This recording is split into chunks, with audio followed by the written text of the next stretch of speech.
യേശു എപ്പോഴും തൻ്റെ മഹത്വം വെളിപ്പെടുത്തുവാൻ തിരഞ്ഞെടുത്തതെല്ലാം ബലഹീന പാത്രങ്ങളെയായിരുന്നു. മറ്റുള്ളവർ അവഗണിച്ചു കളഞ്ഞ, ചവിട്ടിത്തേച്ച് കളഞ്ഞ കൽപാത്രങ്ങളെയായിരുന്നു. മറ്റാർക്കും വേണ്ടാത്ത കഴുതകളെയായിരുന്നു. എന്ന് പറഞ്ഞാൽ ദൈവത്തിൻ്റെ മഹത്വം വെളിപ്പെടുന്നത് ലോകപ്രകാരം യോഗ്യതയുള്ള ഒന്നിലുമല്ല. ഒരു യോഗ്യതയും ഒരു കഴിവില്ല എന്ന് പറയുന്നിടത്താണ് യേശു തൻ്റെ മഹത്വം വെളിപ്പെടുത്താൻ ആഗ്രഹിക്കുന്നു.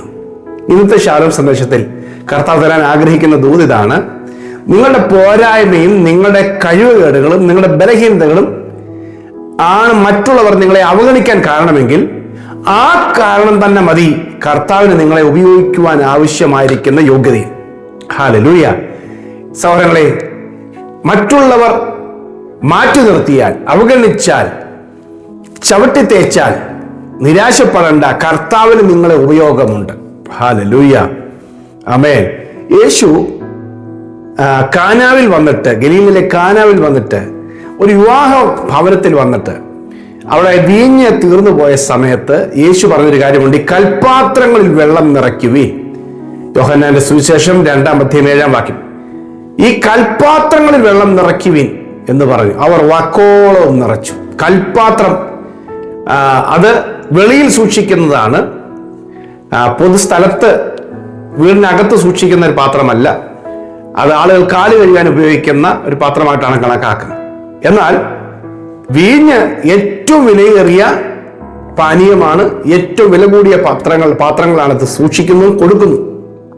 എന്നാൽ അങ്ങനെ കൊടുക്കാൻ ഉപയോഗിക്കുന്ന ഈ വീഞ്ഞ് തീർന്നു പോയപ്പോൾ ആർക്കും വേണ്ടാത്ത, ഒരു ഗുണവും ആരും കയ്യിലെടുക്കാത്ത ആ കൽപാത്രത്തിനകത്ത് വെള്ളം നിറച്ച് അതിനകത്തുനിന്ന് എടുത്തുകൊണ്ടുപോയി നല്ല പാത്രത്തിലേക്ക് ഒഴിച്ചപ്പോൾ അത് വില കൂടിയ വീഞ്ഞായി മാറി. ആമേൻ. ഹല്ലേലൂയ. ഇത് ദൈവത്തിൻ്റെ ഒരു പദ്ധതിയാണ്. നിങ്ങൾ ഇന്ന് ഏത് സാഹചര്യത്തിലാണ് കിടക്കുന്നതെങ്കിലും, ആർക്കും നിങ്ങളെ ഉൾക്കൊള്ളാൻ പറ്റാത്ത ഒരു സാഹചര്യമാണ് നിങ്ങൾ അനുഭവിക്കുന്നതെങ്കിലും, അതും മതി നിങ്ങളെ കർത്താവിന് എടുക്കാൻ. പക്ഷെ കർത്താവ് പറഞ്ഞ അനുസരിച്ചാൽ മതി, കർത്താവ് നിങ്ങളെ ഉയർത്തും. ഹല്ലേലൂയ. ആമേൻ. ഗലീല 2:11 എഴുതിയിരിക്കുന്നു: യേശു ഇതിനെ അടയാളങ്ങളുടെ ആരംഭമായി ചെയ്ത് ഗലീലയിൽ വെച്ച് തന്റെ മഹത്വം വെളിപ്പെടുത്തി. അവന്റെ ശിഷ്യന്മാർ അവനിൽ വിശ്വസിച്ചു.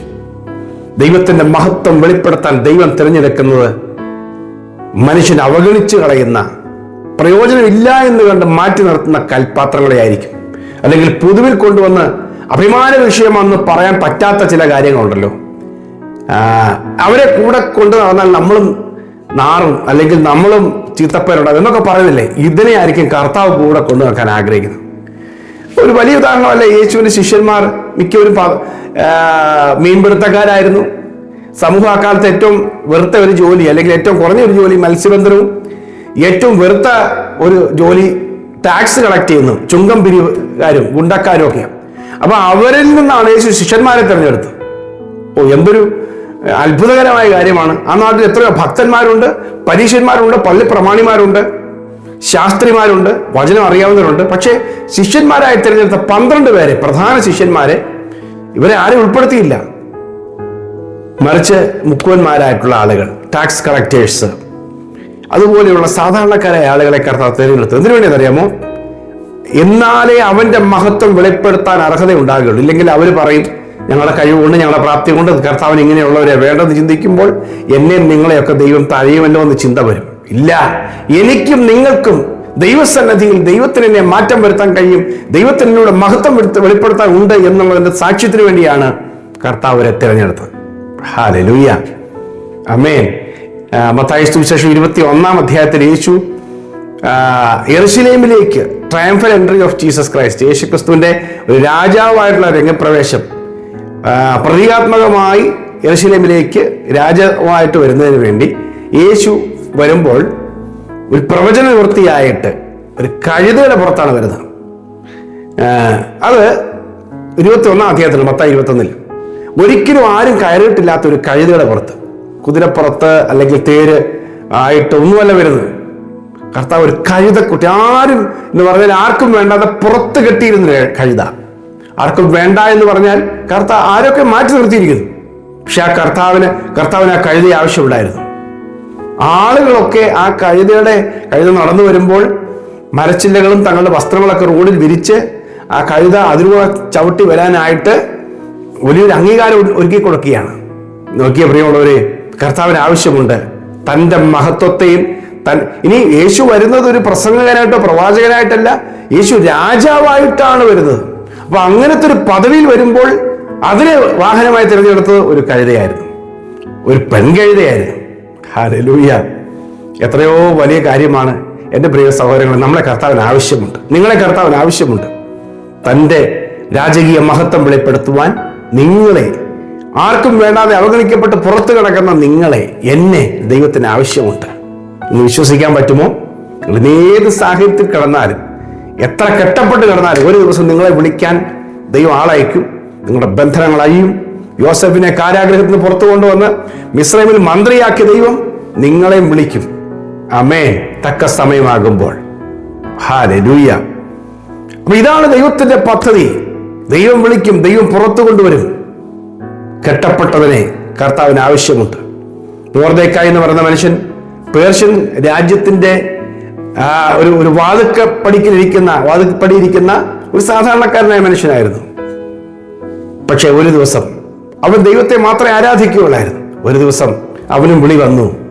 പിന്നീട് രാജാവ് കഴിഞ്ഞാൽ അടുത്ത പദവിയിലേക്ക് രാജാവ് ബഹുമാനിക്കുന്ന മനുഷ്യനാക്കി ദൈവം അവനെ ഉയർത്തി. അതിനിടയിൽ കടന്നുപോയ ജീവിതം ഒരു അവൻ കൊല്ലപ്പെടാനുള്ള സാഹചര്യം വരികയാണ്. അവന്റെ ജാതിയെ തുടച്ചു നിൽക്കാനുള്ള സാഹചര്യം വരികയാണ്. കൈപ്പോടെ നിലവിളിച്ച് കരഞ്ഞ കാലങ്ങൾ വരികയാണ്. പക്ഷെ അതിനപ്പുറത്തേക്ക് ദൈവം തൻ്റെ മഹത്വം അവനെ കൊണ്ട് വെളിപ്പെടുത്തുവാൻ ഇടയായി തീർന്നു. ഹല്ലേലൂയ! അതെ, അപ്പോസ്തലനായ പൗലോസ് പറയുന്നത് പോലെ 2 കൊരിന്ത്യർ 4:7 എങ്കിലും ഈ അത്യന്ത ശക്തി ഞങ്ങളുടെ സ്വന്തമെന്നല്ല, ദൈവത്തിന് ദാനമത്രേ എന്ന് പറയേണ്ടതിന് ഈ നിക്ഷേപം ഞങ്ങൾക്ക് മൺപാത്രങ്ങളിലാണുള്ളത്. ദൈവം മൺപാത്രത്തെ തിരഞ്ഞെടുത്തത് ഏറ്റവും വിലയേറിയ നിക്ഷേപം സൂക്ഷിക്കാൻ. ലോകത്തിൽ എത്ര വലിയ ധനം അതിൻ്റെ മൂല്യം അനുസരിച്ച് ഏറ്റവും സ്ട്രോങ് റൂമിൽ, ഏറ്റവും സ്ട്രോങ് ആയിട്ടുള്ള ലോക്കറിലാണ് വെക്കുന്നത്. പക്ഷേ ദൈവം തിരഞ്ഞെടുത്തതെന്നറിയാമോ? ഏറ്റവും വലിയ നിക്ഷേപം വെറും മൺപാത്രങ്ങളിലാണ് നിക്ഷേപം ദൈവം സൂക്ഷിച്ചത്. ഹല്ലേലൂയ! കർത്താവിന് വേണം കേട്ടോ. നിങ്ങൾ മൺപാത്രമായിട്ടാണ് ഇരിക്കുന്നതെങ്കിൽ കർത്താവ് അതുകൊണ്ട് നിങ്ങളെ അവോയ്ഡ് ചെയ്യുന്നില്ല. നിങ്ങളിലാണ് ഏറ്റവും വലിയ നിക്ഷേപം ദൈവം സൂക്ഷിക്കാൻ ആഗ്രഹിക്കുന്നത്. വിലയേറിയവരാണ്. ആമേൻ. കർത്താവിന് മുമ്പാകെ ആരും വില കുറഞ്ഞവരില്ല. കർത്താവിനെ വലിയവനായി കണ്ടാൽ നിങ്ങൾ വിലയേറിയവർ തന്നെയാണ്. ഞാൻ നിങ്ങൾക്കൂടി പ്രാർത്ഥിക്കാം. അതെ, ദൈവം തന്റെ മഹത്വം വെളിപ്പെടുത്തുവാൻ തിരഞ്ഞെടുത്തിരിക്കുന്നതൊക്കെയും മൺപാത്രങ്ങളെയാണ്, മറ്റുള്ളവർക്ക് പ്രയോജനമില്ല എന്ന് കരുതുന്നതിനെയാണ്. പ്രിയ കർത്താവേ, ഇന്നത്തെ സന്ദേശം ഞങ്ങൾ സ്വീകരിച്ച് ഞങ്ങളുടെ ജീവിതത്തിലെ ഈ വചനം കേൾക്കുന്നതിൻ്റെ മക്കളുടെ ജീവിതത്തിൽ മറ്റുള്ളവർക്ക് വേണ്ട, ആർക്കും ഉപയോഗമില്ല എന്ന് എഴുതിത്തള്ളിയതിനെ, ഇനി എഴുന്നേൽക്കില്ല, ഇനി സൗഖ്യമാകില്ല, ഇനി ആ കടഭാരത്തിൽ നിന്നും സാമ്പത്തിക തകർച്ചയിൽ നിന്ന് എഴുന്നേൽക്കില്ല, ഇനി ആ കുടുംബ തകർച്ചയിൽ നിന്ന് വിടുതലില്ല എന്ന് വിധി എഴുതിയതിനെ ഒരു ദൈവപ്രവൃത്തിയെ ദൈവമഹത്വമാക്കി മാറ്റുവാൻ അവിടുത്തെ കഴിയും. കർത്താവെ, അവിടുത്തെ കരങ്ങളിലേക്ക് സന്ദേശം കേൾക്കുന്ന മക്കളെയും അവരുടെ ബന്ധിക്കപ്പെട്ട വിഷയങ്ങളെ സമർപ്പിക്കുകയാണ്. കർത്താവെ, അവരെ ദൈവിക പദ്ധതിക്കാതെ എഴുന്നേൽപ്പിക്കാൻ പോകുന്നതിനാ നന്ദി. ഒരു വലിയ മഹത്വം അവരിലൂടെ വെളിപ്പെടാൻ പോകുന്നു. അത് വിശ്വസിക്കുന്നു. അത് സംഭവിക്കട്ടെ യേശുവിൻ നാമത്തിൽ തന്നെ. ആമേൻ, ആമേൻ. ദൈവത്തിന്റെ മഹത്വം വെളിപ്പെടുത്തുവാൻ ദൈവം തിരഞ്ഞെടുത്ത ഒരു പാത്രമാണ് നിങ്ങൾ. വിലയേറിയതാണ്. കർത്താവിന് പ്രയോജനമുള്ളവരാണ്.